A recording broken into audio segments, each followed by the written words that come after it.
understanding the 4 back essentials. Right off the bat, you need to know that the Jefferson curl is the foundation of all of it, because in life and in training, when you lose the position you should be in, that's your Jefferson curl. So you're only as protected as your Jefferson curl.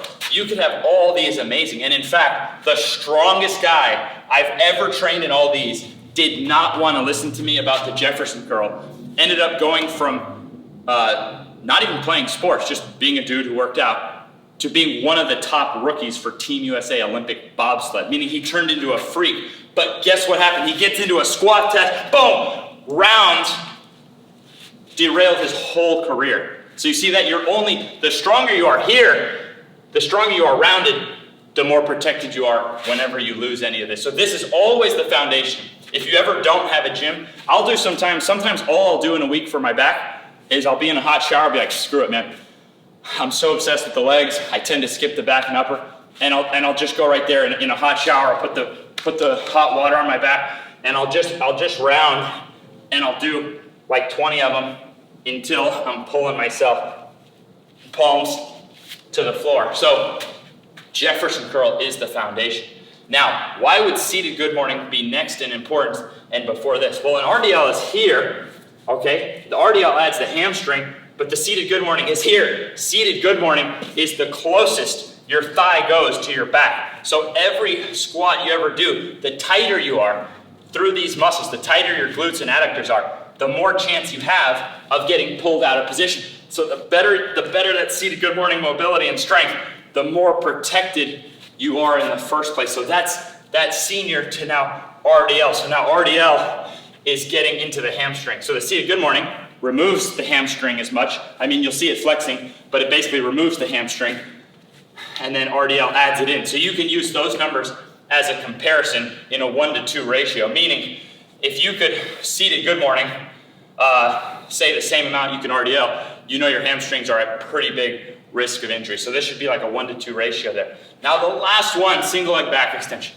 You see the way we do it. I like to get that full round, but really where the weight gets tough is at the top. So this is your last performance. When you actually run and jump, boom, how strong are you now to extend? And it's working one side at a time. So this is like the finishing touch.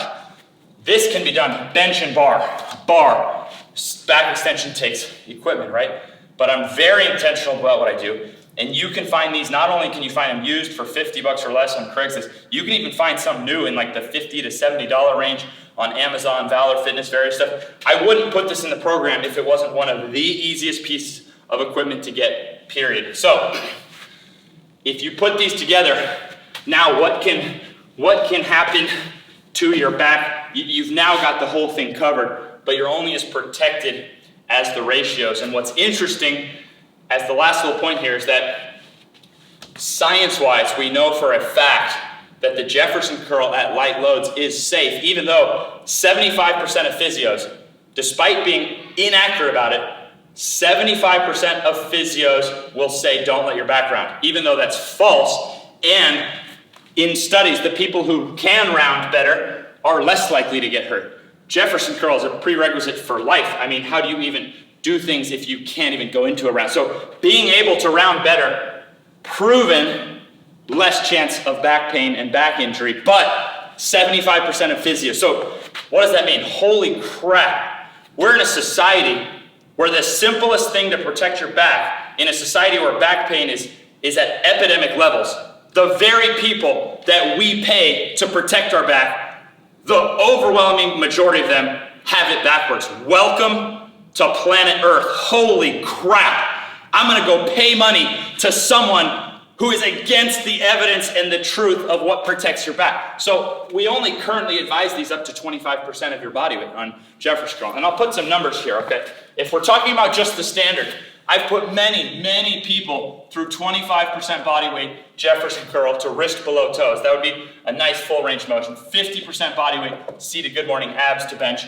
100% body weight, RDL getting with the knee behind the ankle, lower back below parallel without losing the curve, and then 50%, so 25% per hand with a full extension and hold. So those are standards. Now world class, the fastest top speed guys I get them to, They get to 100%. They're holding 100. They're holding 50% of body weight per hand on back extension. But those reps are dropping now. Less reps.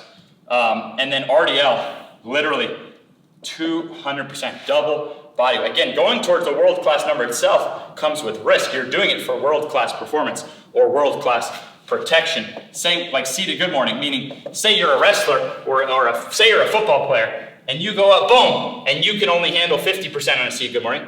Well, you'd be at more chance of back injury than a guy who can handle 100%. So you see, the effort to get there brings more risk if you overdo it. But getting there means more bulletproofing. And that's why these are only used once every 2 weeks. Each of these is done once out of 14 days. We cycle through these very gradually. So the only people say, oh, if you go too heavy and too much on Jefferson curl, you'll break your back.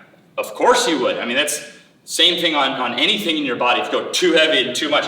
We're only doing these once every 14 days. And any of these can be substituted with the Jefferson curl, but not more than 25%. So that's twice a week, 25%.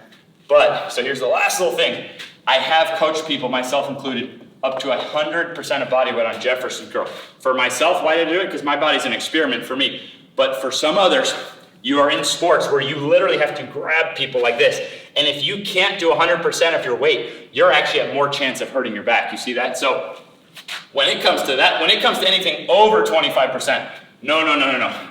You're thinking once every 14 days. I want to be really clear on that. So yeah, you can do Jefferson curl twice a week if you're talking light. You can replace any of these others if you don't have equipment with Jefferson curl. But when it comes to going over 25%, you only do that if we determine you're in a sport where, yeah, you're at more chance if you can't do that. And you would only do that once every 14 days. And you would want to have these, other ones in nice ratio to your Jefferson curl. So I hope that helps you understand back essentials and how screwed up our system is.